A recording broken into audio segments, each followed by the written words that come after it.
একজন দায়িত্ববান মানুষকে বিবাহ করা উত্তম। ভালোবাসা থাকুক বা না থাকুক, একজন দায়িত্ববান মানুষ কখনো তার দায়িত্ব এড়িয়ে যায় না। আসসালামু আলাইকুম এভরিওয়ান, আপনারা সবাই কেমন আছেন? আশা করি সবাই ভালো আছেন। আমি রাহেনা রহমত, দুবাই থেকে। তো চলে আসলাম আরেকটি ভিডিও নিয়ে, তাও অনেক দিন পর। দেখতেই পাচ্ছেন যে অনেক দিন ধরে ভিডিও দিচ্ছি না, কারণ হলো আমি অনেক অসুস্থ তাই। আর গর্ভবতী অবস্থায় কিন্তু সবাই কম বেশি অসুস্থ হয়, তো আমারও কিন্তু ব্যতিক্রম না। আমিও কিন্তু ইদানিং শুধু অসুস্থই হচ্ছি, কি বলবো আর। যাই হোক, আলহামদুলিল্লাহ, আল্লাহ যা করে ভালোর জন্যই করে। তো আমার শরীরটা ভালো থাকে না, তাই কিন্তু আমি ভালো করে ভিডিও দিতে পারছি না ইদানিং অনেক দিন ধরে। তো ভিডিও শ্যুট করার পরও দিতে পারছি না। আর এখানে দেখতে পাচ্ছেন এটা হলো পোলার চাল।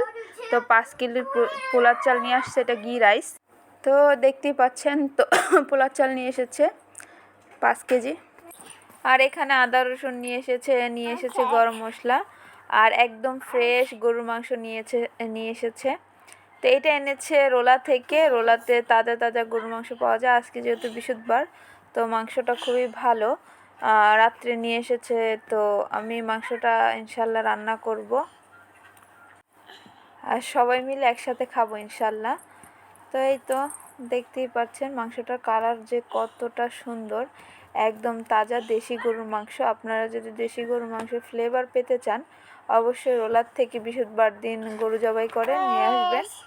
তো মাংসের ফ্লেভারটা তাজা। আর আমি যখন আজীবন ছিলাম, তখন কিন্তু আমি গরুর মাংসটা আনতাম, যে যারা গরু জবাই করে তারা কিন্তু একটা ভাগ হয় 4 কেজি 4.5 কেজি। তো এটা 100-150 টাকার ভিতরে হয়, 120 টাকা এরকম।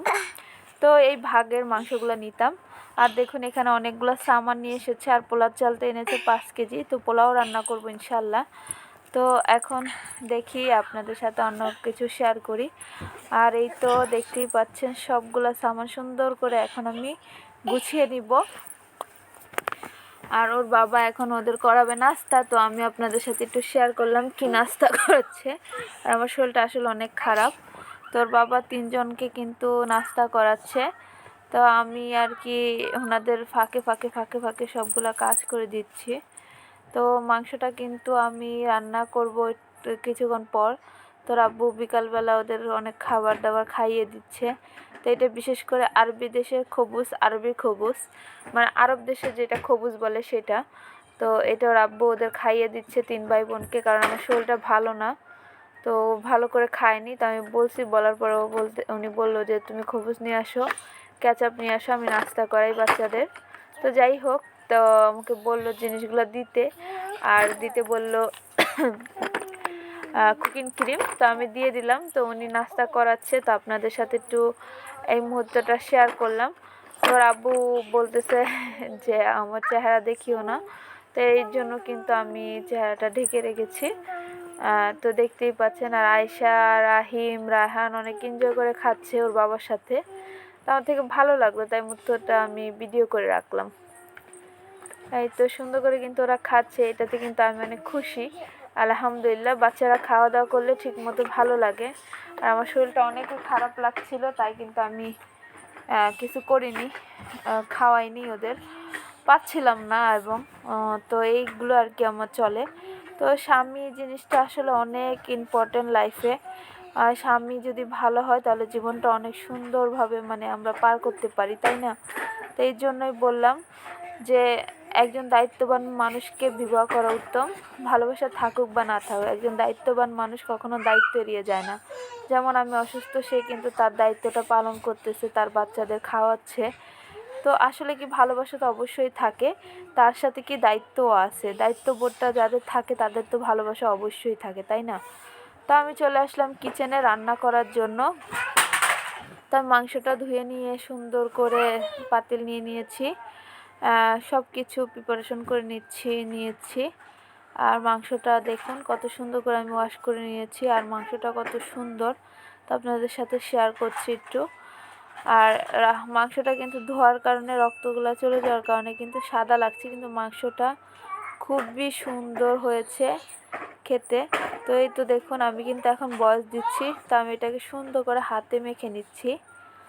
দেখতে পাচ্ছেন এখানে আদা রসুন বাটা, তেজপাতা, গরম মশলা, জিরার গুঁড়ো, ধনিয়ার গুঁড়ো সব দিয়েছি। আর আমি টালা জিরার গুঁড়ো দিব লাস্টে। আমি সবসময় পাউডার করে টালা জিরার গুঁড়ো আর গরম মশলা তেলে হালকা একটু দিয়ে দেই। এই তো হাতের সাহায্যে আমি সুন্দর করে এটা মাখিয়ে নিচ্ছি। আমার আসলে কি শরীরে একদমই মানে শক্তি নেই, তারপর কিন্তু আমি মাংসটা রান্না করছি, যেহেতু বাচ্চাদের নিয়ে, বাচ্চার আব্বু খাবে, আমরা খাবো, আমি খাবো, তো এটা ভেবে আবার কালকে শুক্রবার, তো কালকেও খাওয়া দাওয়া হবে সুন্দর করে, আর রাত্রে পোলাও রান্না করবো, আবার কালকেও রান্না করব, তো দুই টাইমে খাওয়া হবে সুন্দরভাবে। তো আজকে রাত্রে রান্না করে নিচ্ছি, হয়তো শরীর আরও খারাপ হতে পারে তা ভেবে। কি বলবো, আমি কিন্তু অনেক দিন ধরে ভিডিও দিচ্ছি না।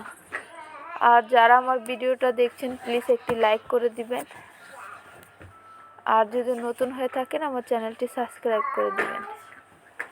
ভাবি যে দিব, আপনারা জানেন গর্ভবতী অবস্থায় কিন্তু শরীরটা অনেক খারাপ হয়ে যায়, চেষ্টা করেও পারি না সব কিছু করতে।